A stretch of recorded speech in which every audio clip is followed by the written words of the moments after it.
ছাত্রছাত্রীরা আজ আমরা আলোচনা করব সময় কার্য বা টাইম অ্যান্ড ওয়ার্কের অঙ্কগুলো। এই অঙ্কগুলো তোমরা M1, M2, D1, D2 দিয়ে অনেক করেছো। দেখো আজ আমি একটা নতুন পদ্ধতি দেখাবো যাতে খুব সহজে অল্প সময়ে M1, D1 ছাড়াই অল্প সময়ে খুব সহজেই করা যাবে। তাহলে আমরা বললাম তো আজকে কী নিয়ে আমরা আলোচনা করব, সময় কার্য বা টাইম অ্যান্ড ওয়ার্ক। এরপর আমরা চলে আসি সমস্যা সমাধানের দিকে। সময় কার্যের এই অঙ্কগুলো তোমরা M1, D1, M2, D2 ধরে করতে। 10 জন লোক 10 দিনে 10টি শাড়ি বুনতে পারে, 20 জন লোক 20 দিনে কয়টি শাড়ি বুনবে। তাহলে এখানে কী কী আইটেম আছে দেখো। প্রথমে কী আছে, 10 জন লোক আছে, 10 দিনে আছে, 10টি শাড়ি আছে। তাহলে তিনটে আইটেম আছে। কি কি আছে? জন, দিন এবং শাড়ি। কি বলেছে? 10 জন লোক 10 দিনে 10টি শাড়ি বুনতে পারছে, 20 জন লোক 20 দিনে কয়েকটি শাড়ি বুনবে, এটাকে আমরা এস ধরে নিলাম। তাহলে প্রথম বলেছিল 10 জন লোক 10 দিনে 10টি শাড়ি বুনে, 20 জন লোক 20 দিনে কটি শাড়ি বুনবে। এই নিয়মটা যদি ফলো করো, অঙ্কটা কিছু না বুঝেই তোমরা করতে পারবে। তাহলে আমরা কি করব, x সমান x এর উপরে যে সংখ্যাটা আছে ওইটাকে আগে আমরা লিখব 10 ইন্টু 10 জন লোকে যদি 10টি শাড়ি বুনতে পারে, 20 জন লোকে 10-এর থেকে বেশি শাড়ি বুনবে কিনা কম বুনবে, এইটুকু জাস্ট বুঝলেই হলো। 10 জন লোক 10টি শাড়ি বুনছে, তাহলে 20 জন লোক 10টি শাড়ির থেকে বেশি তৈরি করবে না কম করবে? অবশ্যই বেশি করবে। তাহলে 10 এবং 20-র মধ্যে 10 বেশি না 20 বেশি? কোনটা বেশি? অবশ্যই 20 বেশি। তাহলে 20কে আমরা উপরে লিখব, 10কে নিচে লিখব। এরপর দেখো 10 দিনে 10টি শাড়ি বুনছে, তাহলে 20 দিনে বেশি শাড়ি হবে না কম হবে?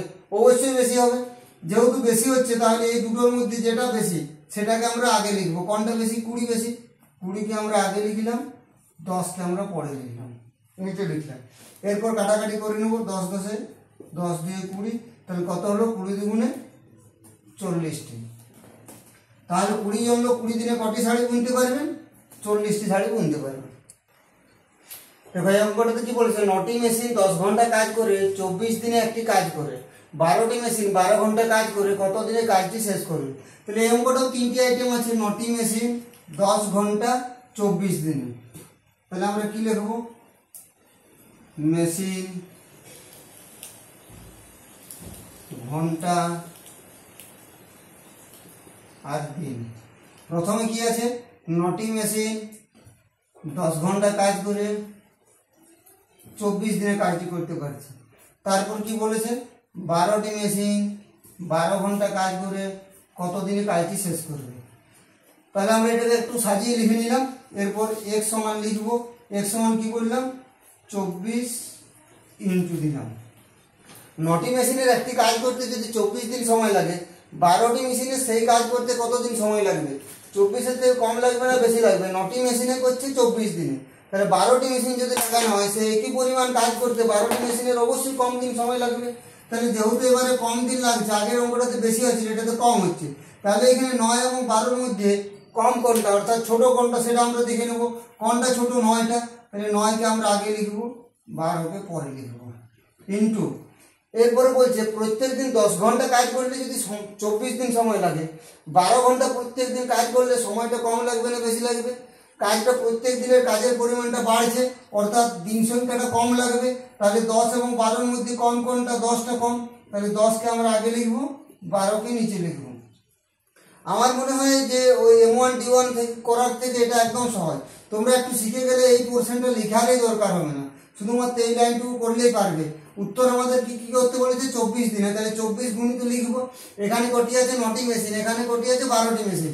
তাহলে 9টি মেশিনে যা সময় লাগছে 12টি মেশিনে তার থেকে অবশ্যই কম সময় লাগবে। তাহলে কমটাকে উপরে লিখবো, 12টাকে নিচে লিখবো। এরপর 10 ঘন্টা কাজ করলে যদি 24 দিন সময় লাগে, 12 ঘন্টা কাজ করলে অবশ্যই কম দিন সময় লাগবে। তাহলে আমরা কি করব? 10টাকে উপরে লিখবো, যেহেতু কমটাকে উপরে কম সময় লাগছে, 12টাকে নিচে লিখবো। এরপর কাটাকাটি করে দেবো। 12 দুগুণে 24, 2 6 12, 3 দুগুণে 6, 3 3 9, 2 5 15। তাহলে কত থাকলো আমাদের? 3 আর 5, 3 5 15 দিন। একটু পদ্ধতিটা একটু শিখে নিলেই তোমাদের শুধুমাত্র এইটুকু ক্যালকুলেশন করলেই হবে। এইটুকু, এই উপরের এইগুলো লিখারও আর দরকার পড়বে না, শিখে না আমাকে ভালো করে, তাহলেই বুঝতে পারবে। দেখো এই অঙ্কটাতে কি বলেছে, একটি কাজ 6 জন লোক 18 দিনে করে, 9 জন লোক কত দিনে ওই কাজটি করবে। তাহলে আমাদের উত্তরটা কি করতে বলেছে, কত দিনে। তাহলে এখানে দিনটা কত আছে, 18 দিন। আমি তো বললাম যে ওইগুলো না লিখেও তোমরা করতে পারবে, এরপর অভ্যাসটা করো এইভাবে করা। তাহলে 18 লিখলাম আমরা, 18 ইন্টু, এরপর প্রথমে কতজন লোক ছিল, 6 জন লোক ছিল, এদের কতদিন সময় লেগেছিল কাজটা করতে, 18 দিন। এখন লোক সংখ্যা কত হয়ে গেছে, 9 জন। 6 জন লোক যে কাজটা 18 দিনে করে, 9 জন লোকের সেই পরিমাণ কাজটা করতে সময় কম লাগবে না বেশি লাগবে। যেহেতু লোক সংখ্যাটা বাড়ছে সুতরাং সময়টা অবশ্যই কম লাগবে। তাহলে এখানে আছে 6 জন, এখানে আছে 9 জন, দুটোর মধ্যে কম কোনটা, অবশ্যই 6টা। 6কে আমরা উপরে লিখবো, 9কে নিচে লিখবো, কাটাকাটি করে নেব। 9 দুগুণে 18, কত হলো, 6 দুগুণে 12 দিন। 10 জন শ্রমিকের 120 বর্গমিটার দেওয়াল প্লাস্টার করতে 12 দিন সময় লাগে।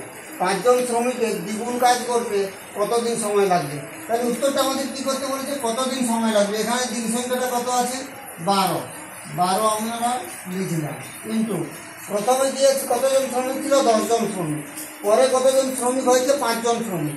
তাহলে 10 জন শ্রমিকের যে কাজটা করে 12 দিনে, 5 জন শ্রমিকের সেই কাজটা করতে বেশি দিন সময় লাগবে না কম সময় লাগবে। 10 জনের যে সময় লাগছে, 5 জনের সে একই পরিমাণ কাজ করতে সময়টা অবশ্যই বেশি লাগবে, যেহেতু লোক সংখ্যাটা কমছে। তাহলে 10 এবং 5-এর মধ্যে কোনটা বেশি, 10টা বেশি। তাহলে 10কে আমরা উপরে নিলাম, 5কে আমরা নিচে লিখলাম। এরপর বলেছে যে ওই কাজের দ্বিগুণ পরিমাণ কাজ করতে। তাহলে কাজটা প্রথমে কত ছিল, 120 বর্গমিটার, এখন তার দ্বিগুণ কাজ হচ্ছে, দ্বিগুণ 120 দ্বিগুণ অর্থাৎ কত, 120 যদি দ্বিগুণ করি তাহলে আমরা কত হবে, 240 হবে তো। তাহলে 120 বর্গমিটার দেওয়াল তৈরি করতে যদি 12 দিন সময় লাগে, 240 বর্গমিটার দেওয়াল তৈরি করতে অবশ্যই বেশি সময় লাগবে। তাহলে ইন্টু 240 ডিভাইডেড বাই 120 হলো, বুঝতে পারলে তো।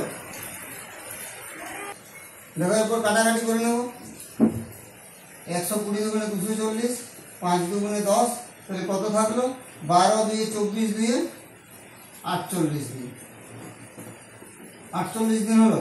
এই অঙ্কটাকে আরো সহজভাবে একটু করার জন্য আমরা যদি এই 240 120 এটার হিসাবটা বুঝতে না পারি, এটাকে বাদ দিয়েও আমরা করতে পারি। কি বলেছিল যে 5 জন শ্রমিকের দ্বিগুণ কাজ করতে। তাহলে এতটা তো আমরা বুঝতে পেরেছি যে কিভাবে করলাম, 5 জন শ্রমিকের বেশি সময় লাগবে, বেশির উপরে লিখলাম, নিচে ছোটটা লিখলাম, এরপর দ্বিগুণ কাজ বলেছে, এটাকে 2 দিয়ে গুণ করে দিলেও হয়ে যাবে। 10 জন লোক দৈনিক 5 ঘন্টা কাজ করে 18 দিনে 50টি জামা বানাতে পারে।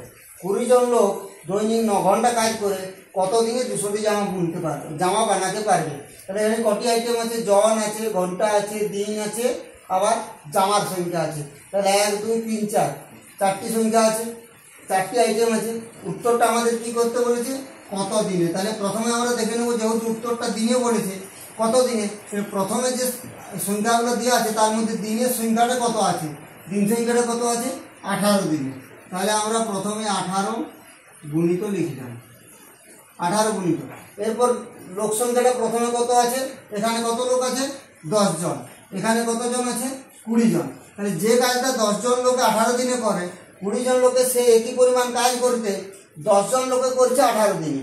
20 জন লোকের সেই কাজটা করতে সময় কম লাগবে না বেশি লাগবে, যেহেতু লোক সংখ্যাটা বাড়ছে অবশ্যই সময় কম লাগবে। তাহলে কম লাগবে অর্থাৎ 10 এবং 20-র মধ্যে কম কোনটা, 10। 10 আমরা আগে লিখলাম, 20 আমরা নিচে লিখলাম। এরপর কি আছে, জনসংখ্যা হলো। এরপর কি আছে, ঘন্টা। এখানে কি বলেছে, দৈনিক 5 ঘন্টা কাজ করছে, এখানে কি বলেছে, দৈনিক 9 ঘন্টা কাজ করছে। তাহলে দৈনিক 5 ঘন্টা কাজ করলে যদি 18 দিন সময় লাগে, প্রত্যেক দিন 9 ঘন্টা কাজ করলে সময়টা কম লাগবে না বেশি লাগবে। যেহেতু প্রত্যেক দিনের কাজের পরিমাণটা, ঘন্টাটা বাড়ছে, তাহলে সময়টা অবশ্যই কম লাগবে। কম লাগছে অর্থাৎ 5কে আমরা উপরে লিখবো, 5টা হচ্ছে কম এই দুটোর মধ্যে।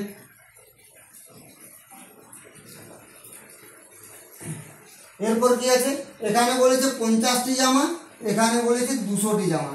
50টি জামা তৈরি করতে যদি 18 দিন সময় লাগে, 200টি জামা তৈরি করতে যেহেতু জামার পরিমাণটা বাড়ছে অবশ্যই সময়টা বেশি লাগবে, তাহলে 200টা বেশি হচ্ছে, 200কে আমরা আগে লিখলাম, তার নিচে লিখলাম 50।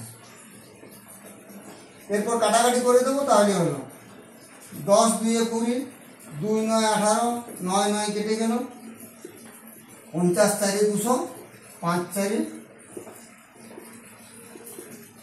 20 দিন। আশা করি 5টা আইটেমের M1 D1 D2 করে করতে যতটা সময় লাগতো তার থেকে একদম অল্প সময়ে হিসাবটা তোমরা করতে পারবে। 9 জন লোক, 4 জন লোক ও 9 জন বালক একটি কাজ 14 দিনে করতে পারে। বালকটি লোকটি 3 গুণ সময় নেয়। 14 জন লোক কত দিনে কাজটি শেষ করবে? তাহলে প্রথমে কি করেছিল কাজটা? 4 জন লোক এবং 9 জন বালক একসাথে কাজটা করেছিল। আর উত্তরটা আমাদের কি বের করতে বলেছে? শুধুমাত্র বলেছে যে 14 জন লোক কাজটি কত জনে করতে পারবে। তাহলে এই বালকটাকে আমাদের বাদ দিতে হবে। বালকটাকে বাদ দিতে হলে কি করতে হবে? বালকটাকে আমাদের লোকের দিকে ট্রান্সফার করে দিতে হবে। কিভাবে করব? এখানে বলেছে বালকটি লোকটি 3 গুণ কাজ করে। এর অর্থটা কি? বালকটি লোকটি 3 গুণ কাজ করে, এর অর্থ হলো 3 জন বালক সমান 1 জন লোক। বোঝে তো? বালকটি লোকটি 3 গুণ কাজ করে, অর্থাৎ বালকটি কম কাজ করে। 3 জন বালক যে কাজটা করবে, 1 জন লোক সেই কাজটি করবে। তাই এর মানে হলো 3 জন বালক সমান 1 জন লোক। প্রথমে কতজন বালক ছিল? 9 জন বালক ছিল। 3 জন বালক সমান যদি 1 জন লোক হয়, তাহলে 9 জন বালক সমান কতজন লোক হবে? 3 গুণ হচ্ছে 9, অর্থাৎ এখানেও 1-এর 3 গুণ হয়ে যাবে। 1-এর 3 গুণ হচ্ছে 3 জন লোক পেয়ে গেলাম আমরা। 9 জন বালক সমান 3 জন লোক। প্রথমে কি ছিল? 4 জন লোক ছিল, 9 জন বালক ছিল।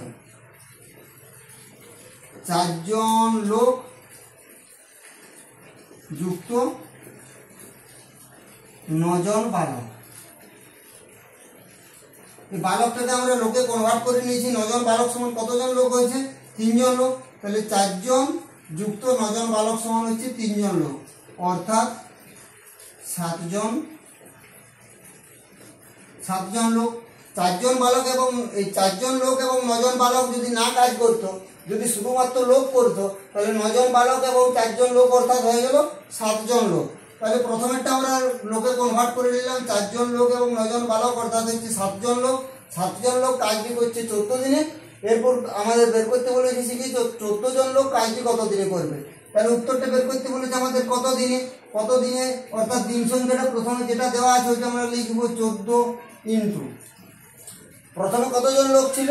প্রথমে প্রশ্নটাতে লোক দেওয়া নেই, প্রশ্নটাতে দেওয়া আছে 4 জন লোক এবং 9 জন বালক। সেটাকে আমরা লোকে কনভার্ট করে কতজন লোক পেয়েছি? 7 জন লোক। 7 জন লোক যদি কাজটা 14 দিনে করে, তাহলে 14 জন লোক কাজটি কত দিনে করবে? 7 জন লোক যদি করে 14 দিনে, 14 জন লোকের কাজটি করতে অবশ্যই কম সময় লাগবে। তাহলে এই যে 14 এবং এই যে 7, এই দুটোর মধ্যে যেহেতু সময়টা কম লাগছে, 7 জন লোকের যে সময় লাগবে 14 জন লোকের তার থেকে কম লাগবে। তাহলে এই দুটোর মধ্যে যেটা কম সেটাকে আমরা উপরে লিখবো। 7টা কম, 7কে উপরে লিখলাম, 14কে নিচে লিখলাম, কাটাকাটি করে নিলাম। তাহলে কত হলো?